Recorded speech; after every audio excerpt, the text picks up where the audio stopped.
በስመ አብ ወወልድ ወመንፈስ ቅዱስ አሐዱ አምላክ አሜን። ኢትዮጵያ የሥላሴ ክብራቸው መገለጫና መስገኛ ምድር፣ ኢትዮጵያ ርስተ ድንግል ማርያም፣ ኢትዮጵያ የዓለም ብርሃን፣ ኢትዮጵያ የዓለም ግዢ አሜን ትሆንልን። ሰላም፣ እንዴት ናችሁ? የኢትዮጵያ የዓለም ብርሃን ቤተሰቦች በሙሉ እግዚአብሔር ይመስገን እኔ ደህና ነኝ። እኔ ታናሿ ኃጢአተኛና ከንቱ የሆንኩት ለእኔ የተደረገልኝ ብዙ ምስክርነት ከኔ ጋር አለና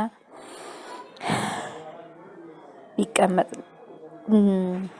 ቢማሩበት ብዬ ነው ዛሬ ይሄንንም እንትን የምለውና እህቴ ነፍሰ ጡር ነበረችና በጣም ከብዶ ነበረና ግፊት ነበረባት። በእርግዝና ጊዜ የሚከሰት ግፊት በጣም ከባድ ነበረና እግዚአብሔር ይመስገን በጣም በሚያስፈራ ሁኔታ ነበረ። ግን እግዚአብሔር ይመስገን ጸበልም ምንም እያደረግን እንደዛው የገብርኤል ዕለት በሰላም ተገላገለች። እግዚአብሔር ይመስገን። ከዛ በኋላ ግፊቱ ጭራሹኑ እየባሰና እየጠነከረ መጣ። እየጨመረ እየባሰ መጣ ከወለደ በኋላ እና አራስ ቤት እንኳን እንደ አራስ አልተቀመጠችም። በቃ በጣም ከፋን፣ በጣም ከበደን፣ በቃ ማልቀስ ሆነ እና መድኃኒት ሁሉ እንድትጀምር ተደረገ። መድኃኒቱ ምንም ሊያስችላት አልቻለም። ጭራሹኑ መድኃኒቱን ስትጀምረው ጭራሹኑ እየጨመረ ሄደ።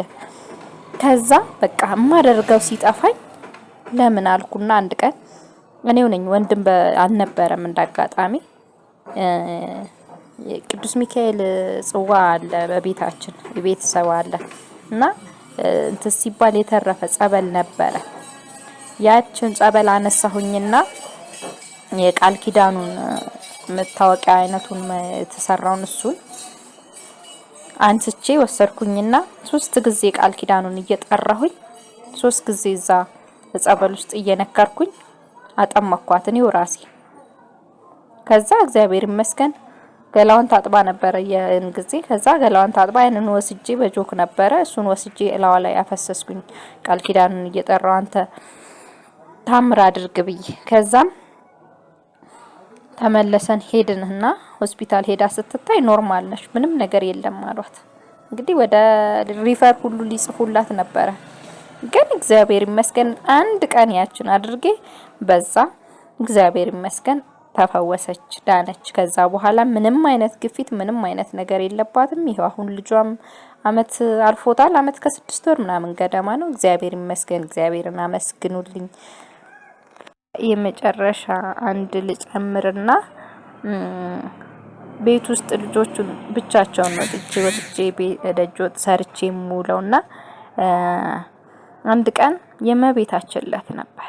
እኔ ስራ ነኝ ያለሁት እና ልጆች ድብብቆች ሲጫወቱ ቁም ሳጥኑ የኔ ልጆች ሁለቱም ልጆች ላይ ነው የወደቀው። በጣም በሚገርም ሁኔታ እንዳጋጣሚ ያን ቀን ሳልቆልፈው ነበር የወጣሁት እና በሩ ተከፍቶ ውስጡ ነው የገቡት። ልብሱ ነው ላያቸው ላይ የተዘረገፈውና ምንም ሳይነካቸው ተርፈውልኛልና መብርሃን በለተቀኗ ያን አድርጋልኛለች። ብቻ ባወራውኔ ብዙ ነውና ያለው በጥቂቱ ይሄን ይመስላል። እግዚአብሔርን አመስግኑልኝ፣ ጸልዩልኝ፣ አስቡኝ በጸሎታችሁ ሁላችሁም።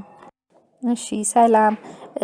አንድ ላይ ያላደረኩት ይከብዳል ብዬ ነው። በአንዴ ለመስማት ትንሽ ስለሚከብድ ከፋፍዬ ባደርገው ይሻላል ብዬ ነው እና ዋነኛውና ትልቁ ደግሞ የተደረገልኝ ተአምር በልጄ ላይ ስትወለድ ነፃ ነች፣ ምንም ነገር የለባትም። ግን ከተወለደ በኋላ ጭንቅላቷ እያደገ መጣ እና ልብሶቿ ሁሉ እየጠበቧት እየቀደድኩኝ ነበር ማለብሰው ከጎን። ከዛም ጭንቅላቷ ማነሳት አትችልም፣ ቀና ለማለት አትችልም እያለ 5 ወር 6 ወር ሆናት። ግን የመነሳት ጭርሹኑ ሐሳብም የላትም። ተኝታ ብቻ ነው የምትውለው። አንገቷ እንደዚሁ ታነቃነቃለች። ግን እኔ ጉዳዩ ምንም አልገባኝም ነበር። በፊት የመጀመሪያዋ ልጄ ጊዜ በ4 ወሯ ነበረ ቁጭ ያለችው በ6 ወሯ በዳዴ ሄዳ ነበረ። በጣም ፈጣን ነበረች። ግን ይሄኛው ምንድነው ምክንያቱ እያልኩኝ በጣም ግራ ይገባኝ ነበረ፣ ግን አላወቅኩትም ነበር። ከዛ አንድ ቀን ትንሿ እህቴ ነርስ ነች እና ይሄ ነገር ሃይድሮኬፋለ ሲሆን እንዴ እስቲ ሂጂና አሳያት አለችኝ።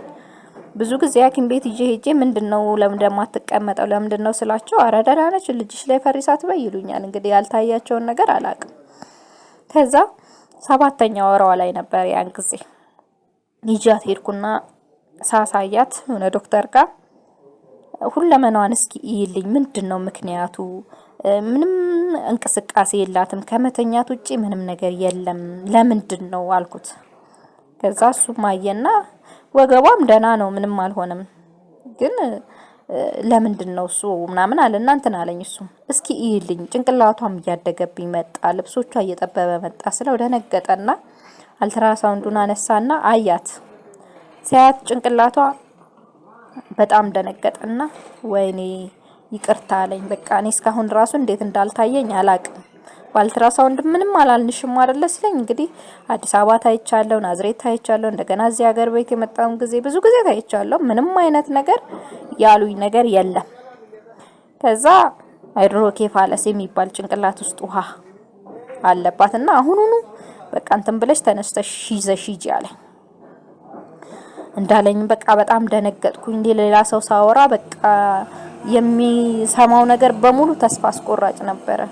የከሌ ልጅ እንደዚህ ሆና ሞተች፣ የከሌ ልጅ ይሄን ያህል ሚሊዮን ብር አውጥቶ አሳክሙ ሞተች፣ የከሌ ልጅ በቃ አንድም ተስፋ የሚሰጥ ነገር አላገኘሁም። በቃ ለሊት ተቀን ማልቀስ ነበረ እና ሪፈር ተባልኩኝ። ወደ አሰላ ይዤ ሄድኩኝ። አሰላ ደግሞ ስትታይ ያው አላሉኝ። እዛም ብዙ ፈተና ገጠመኝ፣ በጣም ብዙ ፈተና ገጠመኝና አልትራሳውንዱን ታየችና ሲቲ ስካን ነበር የታዘዘላት እና ሲቲ ስካኑን ላሳያት ስደርስ ልክ እኔ ዛጋ ስደርስ ቢሆነ ብልጭ የሚል ነገር ታየኝና ተበላሽቷል ዞር በሉ ብሎ አባረሩ ከዛ ጋር እና እኔም ዞር አልኩኝ። ያው በቃ ከሰዓት በኋላ አሉ። ከሰዓት በኋላም ሲሄድ የለም። ሐሙስ ቀን ነበረ። አርብም ቀን ጠዋት ሄድኩኝ የለም። እንደዛ ያለ ሰኞ ተባለ። ሰኞም እንደዛው እና አንድ ሳምንት እዛው ተቀመጥኩኝ። ምንም ሊሰራ አልቻለም። ከዛ አንድ ማቃት ልጅ ነበር የመጣችና ዘመድ ጋር የተቀመጥኩት ነበር አሰላ መጣችና እስኪ ቆይ የሆነ ማቃው ዶክተር አለ እሱ ጋር እንሂድና እስቲ እና ማክረው ቢያንስ አለችኝ። እስከመቼ እንደምትቀመጪ እንኳን ሳታቂ መቀመጡ ትንሽ ይከብዳል ነይና ማክረው አለችኝና ይዛኝ ሄደች። አርብ ቀን ነበረ። ይዛኝ ሄደችና አረች ልጅ ያለችው ሰው ጋር ነው እንደዚህ ገጠማት፣ ሲቲ ስካኑ ተበላሸ፣ ለምን ያህል ጊዜ እንደሚቆይም አልታወቅም ምናም ብላ ያለውን ነገር ሁሉንም ነገር ነገረችውና እሱም አየና ደወለላቸው ለሰዎቹ ዛለ እንትኖቹ ደውሎ ሲጠይቃቸው ሲቲ ስካኑ ለምን ያህል ጊዜ እንደሚቆይ አይታወቅም፣ ብልሽቱ ከባድ ነው፣ ከውጪ መጥቶ ሌላ እንትን ካላየው እኛ ምን ሰራው አይነት አይደለም፣ ከባድ ነው፣ ወርም 2 ወርም ሊቆይ ይችላል ብሎ አለ ሲል ታዲያ ምን ይሻለኛል ስለው በቃ ወደ ሌላ ቦታ በሲቲ ስካን ምክንያት ብለው እንዲጽፉልሽ አድርጊ ያለኝ እና እንትኑ ደግሞ የስፔሻሊስቱ የሚገባው ሮብ ቀን ነበር። በሳምንት አንድ ቀን ነው የሚገባው።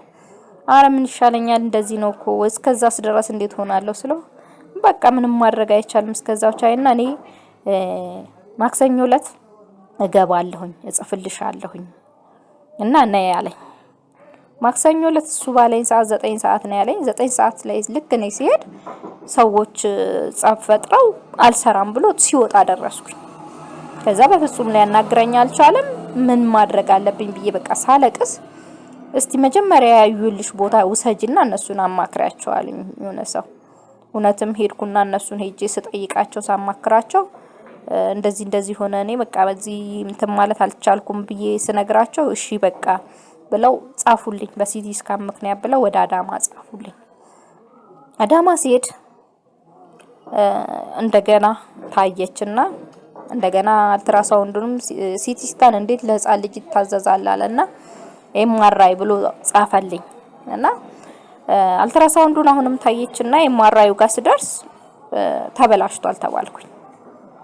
ለወር ይዘሻት እንድትመጪ ተብዬ ቀጠሮ ተሰጥቶኝ ተመልሼ ወደ ሀገር ቤት መጣሁ።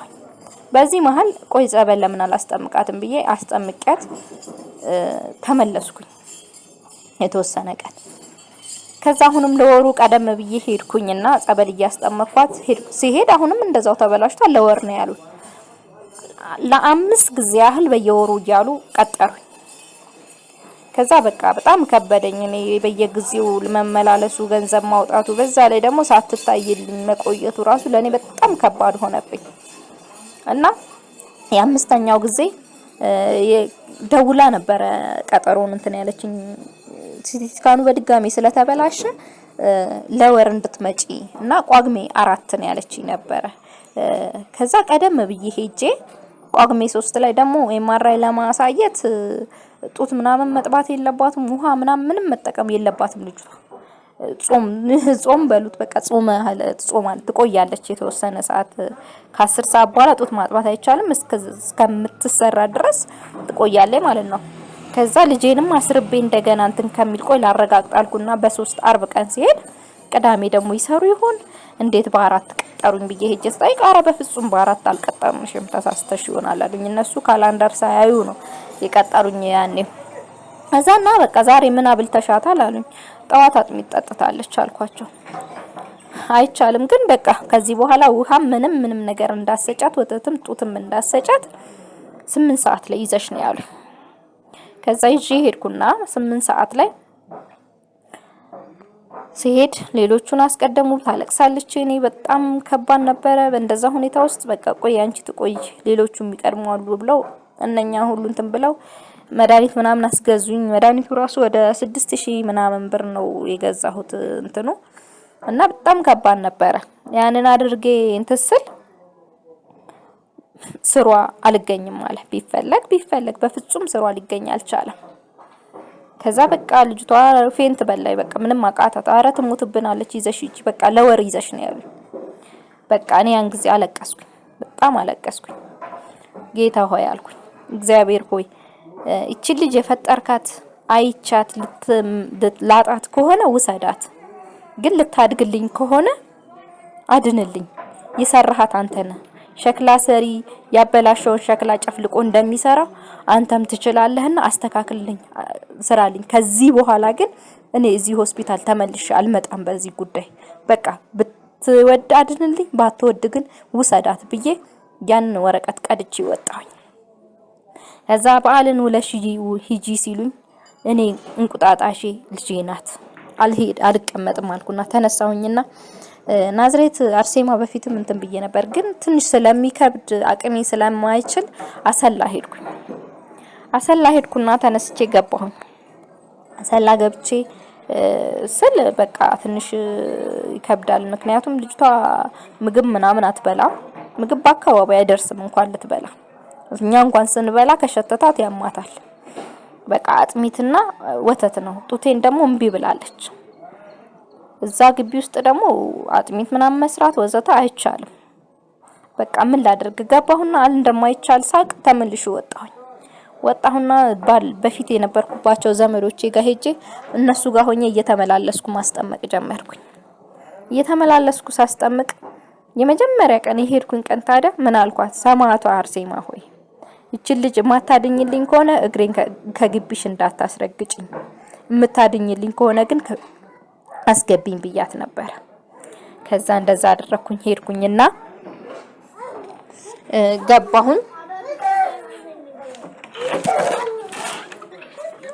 ገባሁኝ። ከዛ በቃ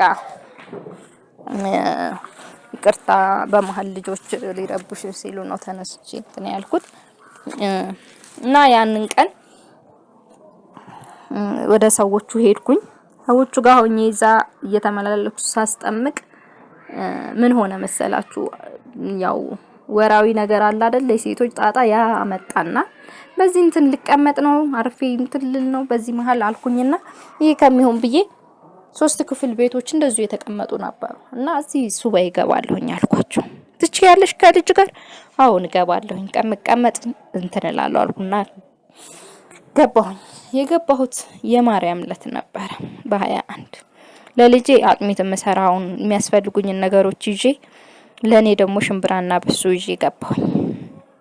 ከዛ የገባሁለት ብቻ ሰራሁኝ እንደምንም ብዬ። ከዛ በቃ ታመምኩኝ፣ በጣም በክፉኛ ታመምኩኝ። ልጄም ታመመ። እኔን ሲያመኝ እሷንም ያማታል። የሚታያትን ነገር አላውቀውም።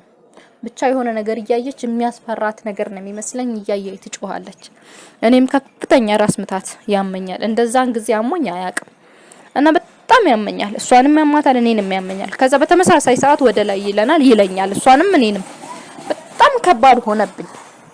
ምን ላድርጋት? አልወጣም በቃ እንደዛው እያለቀሰች እንትን እያልኩኝ እሷንም እየጠረኩ የራሴንም እያልኩኝ ከአቅሜ በላይ በቃ መጸለይ የሚባል መስገድ የሚባል በቃ አይታሰብም። እኔ እንጃ በቃ እንደዚሁ ብቻ ቀና ብዬ ለምናለሁ። ግን አልወጣም አልኩኝ። በቃ እግዚአብሔር የሆነ ነገር ያደርግልኛል አምናለሁኝ። አልወጣም አልኩኝ። በቃ የሁለተኛውም ቀን እንደዛ ከባድ ነበር። አንድ ደግሞ ከዛው ከነሱ ከቤተሰብ ውስጥ የምታውቅ ስለ ጉዳዩ ማለት ስለ መንፈስ ምናምን የምታውቅ አንዳንዴ መንፈስም ስለሚያስቸግረኝ ስለምታውቅ እሷ ገብታ አንዳንዴ የልጅቷ ምናምን ተጠራርግልኝና ምንም ሳታናግረኝ ተመልሳ ትወጣለች ነበር። እና እሷ ደግሞ እንዳጋጣሚ ወደ መንገድ ትሄዳለች። ቤተሰቡ ደግሞ ስለ እንደዚህ አይነት ነገር ስለማያውቁ በጣም ፈሩ። በቃ ትሞታለች ብለው እንትናሉና ለቤተሰብ ሁሉ ተደወለ ምናምን። ከዛ ወንድሜ ምናምን መጥቶ ነበር። ለካ በቃ ከሞተችም እኔ ሬሳዋን ይዤ እወጣለሁ፣ በእናንተ አትጠየቁበትም። እኔ ውጪ ብላት አሁን እሺ ብላ ትወጣልኝ የሚልና ያው ስለሚያውቅ ባህሪ እኔ ከሞትኩም ልሙት በቃ የሁለታችንም ሬሳ ይወጣል እንጂ አልወጣም አልኩኝ። እንደዛ እንትን ባለው ውስጥ በቃ ራእየ ማርያም ነበርና እሱ ላይ ነገረ ማርያም ላይ አሁን እሱን ሳነብ ምን ይላል? እመቤቴ ዘመድሽ እንደማትረሽ አንገቱን ምንድነው ጭንቅላቱን የማይችል አንገት የለም የሚል አነበብኩኝና ያን ሳነብ በቃ አለቀስኩኝ። መብርሃን የኔ ልጅ እኮ አንገቷ ጭንቅላቷን መሸከም አልቻለም። እንዴት ታዲያ ይሄ ነገር ተጻፈ? እንዴት አልኩኝ። በጣም አለቀስኩኝ። ተልክ በላይ አለቀስኩኝ። እና በዛ እንትን ውስጥ እግዚአብሔር ይመስገን በዛው ያችን 3 ቀን በጣም በክፉኛ ታመሜ እንደዛ ሁለታችንም ታመን ያን ጨርሼ ወጣሁኝ። ከዛ ወንድሜ ጠዋት ስወጣ መጣ። በጣም ደክም ያለው አቅቶኛል። ከሞትና ከህይወት መካከል ነው ያለሁት። በጣም ደክም ያለው በቃ ምንም የለውም። ያንን የቆሻሸሸውን ልብሶቹን ማጣጥቦ ምን ብሎ በቃ ነይ እንሂድ ብሎ ይዞኝ ወጣ። ከዛ የት ነው የምንሄደው ስለው ወይ ወደ ሽርካ ትሄጃለሽ ወይ ወደ አዳማ ትሄጃለሽ አለ። አልሄድም አልኩት። አልሄድም። የነም ትሄጁ ታዲያ ሄዳለሁ፣ ሰማቷ ገገባለሁ። እንዴት ልታደርገ ልጅቷን? አይመለከተኝም በቃ እሷ እንዳደረገኝ ታደርጋለች እንጂ ልጄ ሳትድን ከዚህ አልወጣም አልኩኝ። በቃ አቅቶኛል። እንደዛው በባጃጅ አድርጎ ይዞኝ ሄዶ በራ አድርሶኝ ተመለሰ። ከዛ ገባሁኝ። ተመልሼ ስገባ መውጣት እንደማይቻል አውቃለሁ፣ መስራት እንደማይቻል አውቃለሁ። ግን ሰማቷ አንቺ አስተናጋጆችሽ አይሁኝ፣ ለልጄ ወጥቼ ሰራለሁኝ። እኔ ለጣጣ አይደለም ወይም እንትልል አይደለም የምወጣው ለልጄ ልሰራ ነው አልኩኝ እና ገባሁ እና አንድ ቀን ወጥቼ ሰው ጋር ለምኜ ሰራሁኝ። ያንን አጥሚትና በፔርሙዝ ይዤ ገባሁኝ። ከዛ በሁለተኛው ቀን አሰረችኝ። መነሳት አልቻልኩም። ወደ ሌላ ቦታ ለመሄድ ስል እሄዳለሁኝ፣ ግን ወደ ውጪ ለመውጣት ስል እግሬን ታስረኛለች። ምንም ከዛ ፊት ለፊቷ ነው ሄድኩና ቁጭ ብዬ አለቀስኩኝ። እኔ ጡቴ የለኝ፣ ጡቴን አላጠባት። እደጅሽ ያለ ወተት ለኔ ልጅ የሚበቃ አይደለም። ምን ላድርጌ ላሳድራት? እኔ አይመለከተኝም፣ ከግቢሽም አልወጣልሽም። ልጅቷን ግን ምን አብልተሽ እንደምታሳድሪ አይሻለሁ አልኩኝና ገብቼ እልህ ተያይዤ እንግዲህ ተመልከቱ ገብቼ ተኛሁኝ።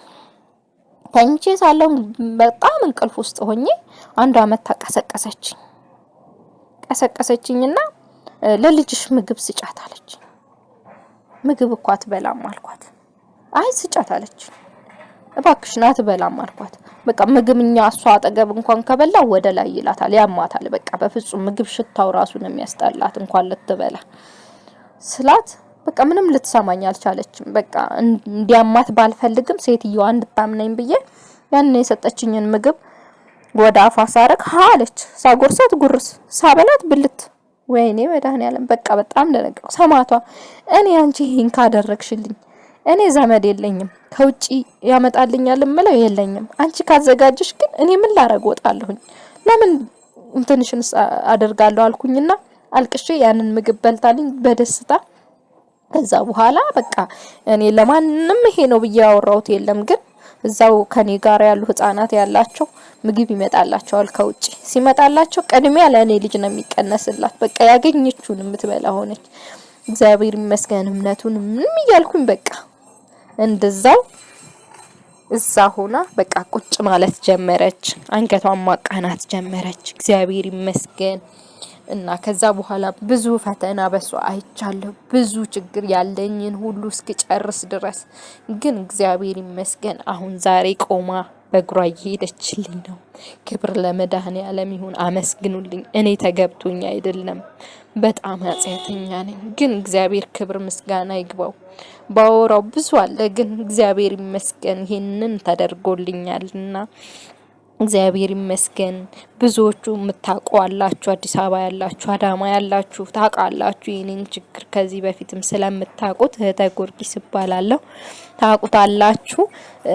የእናንተም ጸሎት የእናንተም ልመና ነውና ለዚህ ያደረሰኝ እግዚአብሔር ይመስገን። እግዚአብሔርን አመስግኑልኝ። ይሄ ተደርጎልኛል። ሰላም ብሩኬ፣ እንዴት ነህ? እግዚአብሔር ይመስገን ሰላም ነው። የኢትዮጵያ ዓለም ብርሃን ቤተሰቦች ሁሉ ሰላም ናችሁ? እግዚአብሔር ይመስገን ሁላችን ሰላም ነን። ሌላ ደግሞ እንዳያስታወስኩትን ልጨምርላችሁ ብዬ ነው።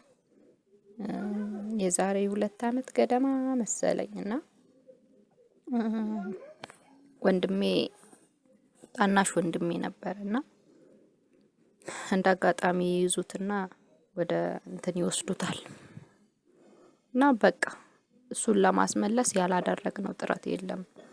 በገንዘብ በሰው ሁሉ በቃ ብዙ ጣር፣ ግን ምንም የሚሆን ነገር አልነበረም። እና የሆነ ሰዓት ደግሞ እጁ ላይ መኪና አደጋ ደርሶበት እጁ ተሰብሮ ነበር እና በዛ ምክንያት እንኳን እንትን ይጥለዋል ብለን ነበር ያሰብነው ምርመራው እና እሱንም እንዳለፈ ሰማን እና የሚካኤል ቀን ነበር በቤታችን ያው ጽዋ እንዳለ ነግሬያችኋለሁ። እና በቃ ያን ቀን ሁሉም ሰው አለቀሰ።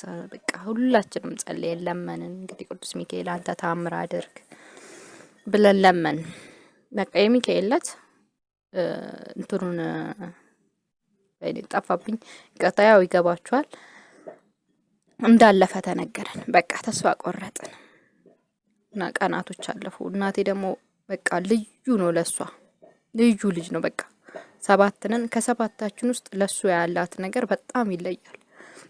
እሱ ወልዳ በጣም ብዙ ፈተና ተፈትና ስለነበር ታማ ምናምን ስለነበር ይሞትልሽ እስክትባል ድረስ ስለደረሰች ብዙ አየው ነው የምትለውና በቃ ይለያል። ለሱ ያላት ፍቅር ይለያል። በቃ ሌት ተቀን ማልቀስ ሆነ። እኔ ከሷ ባስኩኝ፣ ጭርሹኑ እኔ ከሷ ባስኩኝ። በቃ ስወጣ ስገባ ማያቸው ነገሮች ምናምን እሱ ያደረገልኝ ምናምን ሳይ በቃ ከአቅሜ በላይ ሆነ። እኔ ከሷ እየተደበቅኩ ማልቀስ ሆነ። የኔ ታናሽ የሱ ታላቅ ወንድም አለም፣ እሱም በቃ ቀኝ እጁ ማለት አብረው ነው አይል ነጣጣሉ ሙሉ በቃ እጄን ሰበሩት እያለ ማልቀስ ሆነ። ቤታችን በቃ በለቅሶ ተሞላ እና ሲል የኪዳነ ምሕረትን አስክሬ አላቅም። ሌሎችም ብዙ ማዘክራቸው ቢኖር ኪዳነ ምሕረትን አላዘከርኩምና አምባሻ ሸጣለሁኝ ምናምን እንጀራ ምናምን እንደዚህ ሸጣለሁኝ እና አምባሻ እየጋገርኩ እያለሁ ኪዳነ ምሕረት እናቴ አስክሬሽ አላቅም፣ ከዛሬ በኋላ ግን አዘክርሻለሁ እና ወንድሜን መመለስ እንኳን ባይችል ባለበት ጠብቂልን ብዬ እያለቀስኩኝ አንድን አምባሻ ልክ ጠፍጥፌ በጣዱ ላይ ሳደርግ ስልክ ተደወለልኝ። ስልኩን ሳነሳ ወንድምሽ ተመልሷል ነው ያሉኝ። ምን ተመልሷል? እንዴት? በቃ እንዴት የሚሆን እንዴት ተመልሷል፣ ስልካችሁ አልሰራ ስላለው ነው ለእናንተ ያልደወለው እና ተመልሷል አለኝ። በቃ አላመንኩም። ደስታዬን መቆጣጠር አልቻልኩም እና እየሮጥኩ እየቦረቅኩ እንደ ህፃን ልጅ ሮጬ ሄጄ እናቴን በቃ ስትስላት ሁሉ መትቻታለሁ። በቃ ሳቅፋት ከእንትን የተነሳና የእሷም ያን እንትን አልተሰማትም እና በቃ ኪዳነ ምሕረት በለተቀኗ ቅዱስ ሚካኤል በቃ እኔ እንጃ ቅዱስ ሚካኤል ለኛ ቤተሰብ ያደረገውን ልክም የለውም። ተናግረን የምንጨርሰው አይደለም። በቃ ለምነነው ያጎደለብን ያቀረብን ነገር የለም። እንደ ጓደኛ እንደ ቤተሰብ ነው ለኛ። በቃ የኔ ቅዱስ ሚካኤል ይሄን አታረግልኝ ይሄ አይደር በቃ እንዲህ ድረስ ነው የምናወራው። በቃ ይለያል። እኔ እንጃ ምን ብዬ ልንገራችሁና ትዝ ሲለኝ ነው ይሄን የጨመርኩላችሁ።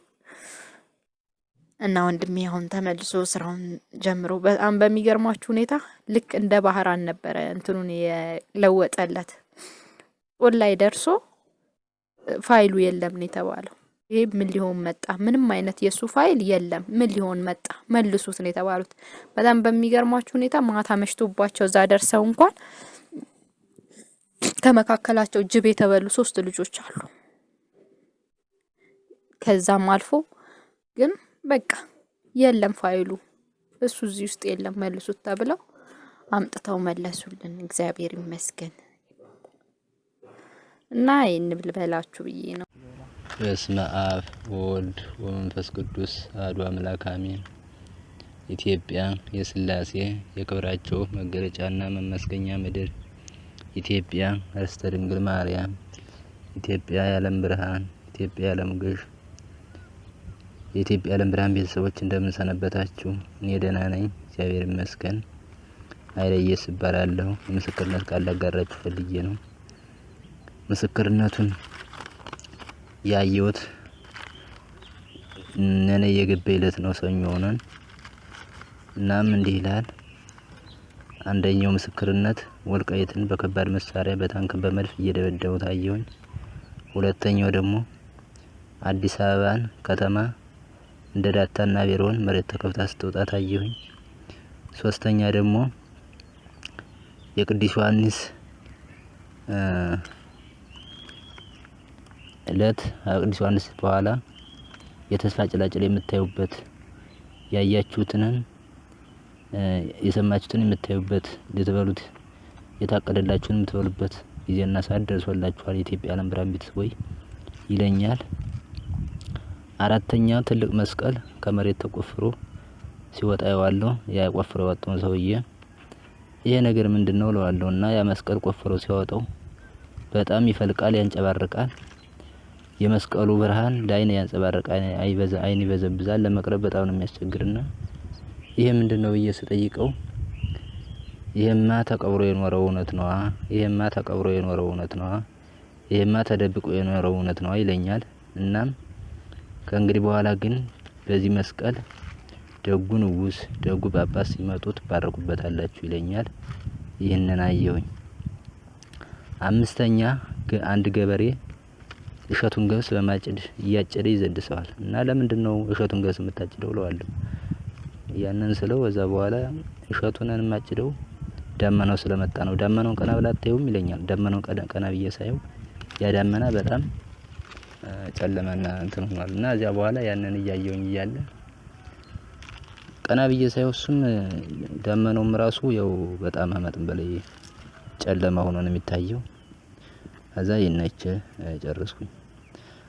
ስድስተኛው ደግሞ የምናዘጋጀውን እናዘጋጅ። አሁን በጋው ሳያልቅ በጋው ካለቀ በኋላ ክረምቱን ምንም ነገር ማድረግና ማዘጋጀት አንችልም እያልኩ ቤተሰቦችን መልእክት እያስተላለፍኩኝ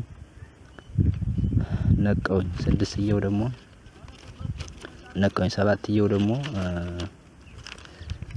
መልእክቱን እያዳመጥኩኝ እያለ አሁን ጥር 3 ቀን የተለቀቀውን መልእክት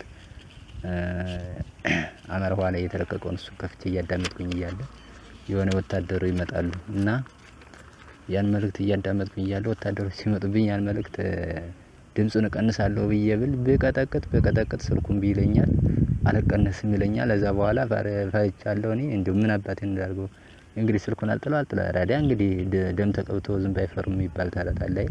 እንግዲህ ምንም የፈለገው ይሁን እንጂ ብዬ ዝም ብዬ ስልኩን ይዤ አዳምጣለሁኝ። ከዚያ በኋላ ሲመጡ ያንን መልእክት ያዳምጣሉ። ሲያዳምጡ የዓለም ብርሃን መልእክት ነው። ከዚያ በኋላ በለዋለው አንደኛው ወታደር በለዋልና አንደኛው ወታደር አቀባብሎ ሲተኩስ ጥይቱ ምንም ድምጽ የለውም። ዝም ብላ ቀለዋ ብቻ ሹልክ አለችና አካባቢም አልደረሰም። ከዛ በኋላ ደግሞ በለው ሲለው ደግሞ ሊመታኝ ሲያቀባብል በኦሮሞኛ ቋንቋ ነው የሚለው አይደለም አንተ እንኳን በኦሮምኛ በእንግሊዘኛ ቋንቋ ብትናገር ነው አይደንቀኝም። የፈለገን ማድረግ ትችላለህ። ይኸው ብዬ እጄን እንደው መስቀል እያመሳቀየ ቀጥ ብዬ መሀላቸው ላይ ቆምኩኝ። ከዛ በኋላ እነሱም ከመሀላቸው ላይ ስቆም ምንም ማድረግ አልቻሉም። ከዛ አለቃው መጣ። አለቃው ሲመጣ ሙሉውን ወታደሩን ሰብስቦ መጣ። ሙሉውን ወታደር ሰብስቦ ሲመጣ በሉኝ ይኸውላችሁ እኔ ብትገሉኝ ደም ነው እንጂ ወተት አይወጣኝም። እንደውም እኔ አይገርማችሁም እናንተ ስትገሉኝ ወደ ጌታዬ ወደ መድኃኒዓለም ወደማይቀረው ዓለም እሄዳለሁ። ስለዚህ እናንተ ምንም ልታደርጉኝ አትችሉም። የስጋ መከራ ፈርቼ እውነቱን እንድደብቁ አልችልም። ለኔ ብቻ ለአንድ ተራ ግለሰብ ነው እንዴ የተለቀቀ? ይሄ እኮ ለዓለም በሙሉ ተለቋል። አይገርማችሁም? እንኳን ለእናንተ ይቀርና ለአብይ ወስዳችሁ ስጡት ብዬ ይሄንን እላችኋለሁ። ከዛ ብዬ ይሄንን አይቸነቀውኝ ይሄን መልእክት ማስተላልፍላችሁ ዛሬ ጥር 27 ቀን የመድኃኒዓለም ነው።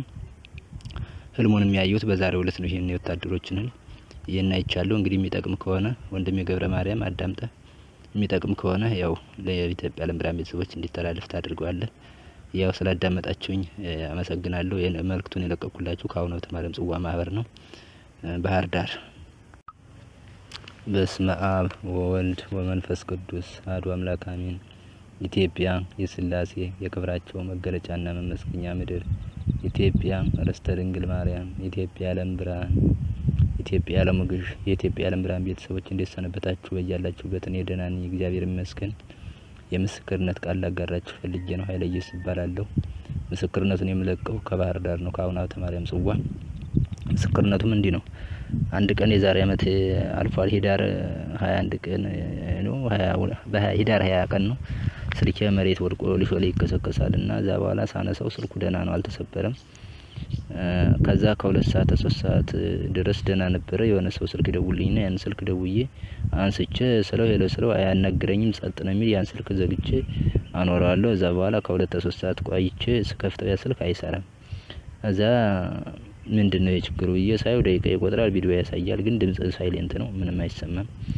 በኤልፎን ስሞክረው በኤልፎን ይሰራል። በኤልፎን ደግሞ እንደዚያ እንትን እያልኩ ስለ ወደ 2 ሳምንት ተገልግዬበት ኋላ ጀሮዬን እየሰቀሰቀ አልመቼ ሲል ደግሞ እኔም እንቅልፍ እየወሰደኝ አልመቼ ሲል ለባለሙያ ላሳየው ብዬ ያንን ስልክ ለባለሙያ ወስጄ ሳሳየው ውስጡ ቪዲዮ ስለተጎዳ ያ ካርዱ ስለተቆረጠ እንደገና ተፈተው ካልተሰራ አይሆንም አለኝ። እንደዛ ሳላስፈተው ስልኩ ተፈታ በኋላ አይረባኝም ብዬ ይዞ መጣሁ ቤቴ። ይዞ መጥቼ ዛዳ ማታ መድኃኒዓለም ለምንድን ነው ዳቢሎስን ማታሳፈረው? የዳቢሎስ አባር ትሆናለህ እንዴ? ስልኬን ለምን አሰራልኝም? በቃ መልእክቱን እንዳዳምጥ ከወደድክ እውነተኛ ልጅ ከሆንኩኝ የኢትዮጵያ ዓለም ብርሃን መልእክት እውነተኛ ከሆነ ስልኬን እንዲሰራ ለምን አታደርግልኝም ብዬ እግዚአብሔርን አማረሬ በጸሎት ጠይቄ ተኛሁኝ። አዛ ሌሊት ስልኩ እየሰራ እንደው እንደዚያው በድምጽ እየሰማሁት መልእክቱን እያዳመጥኩበት አየዋለሁኝ። ጧት ከእንቅልፌ ስነሳ ያንን ስልክ ስከፍተው ያ ስልክ ሰራ።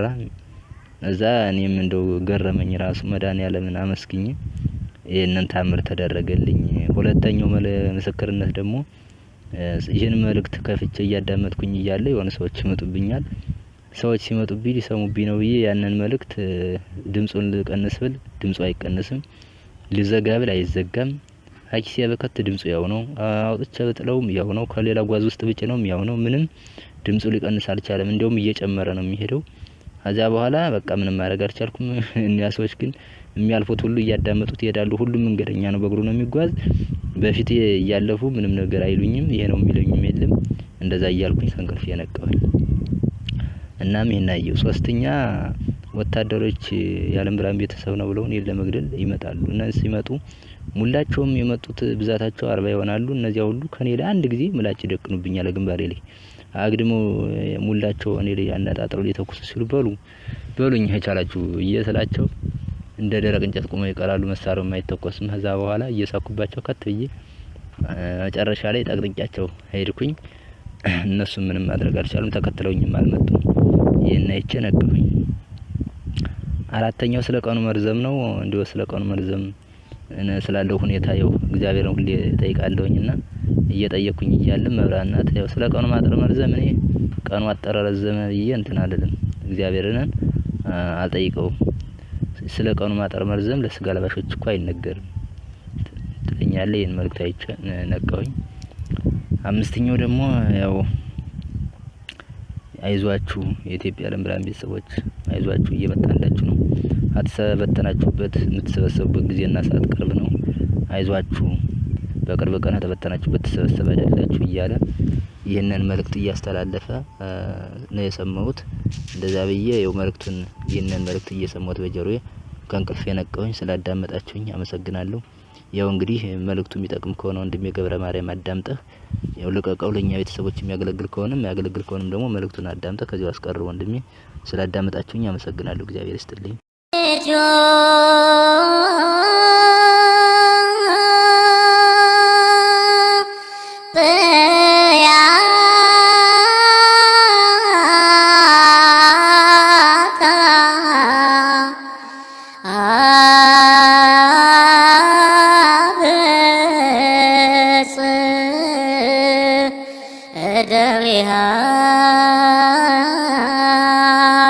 በእግዚአብሔር ነገሥተ ምድር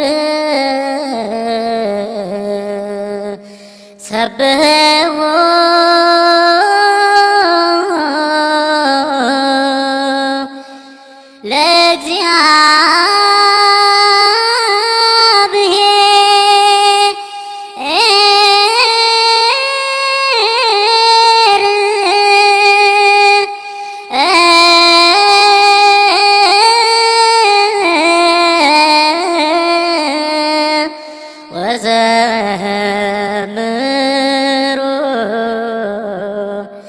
ለአምላክ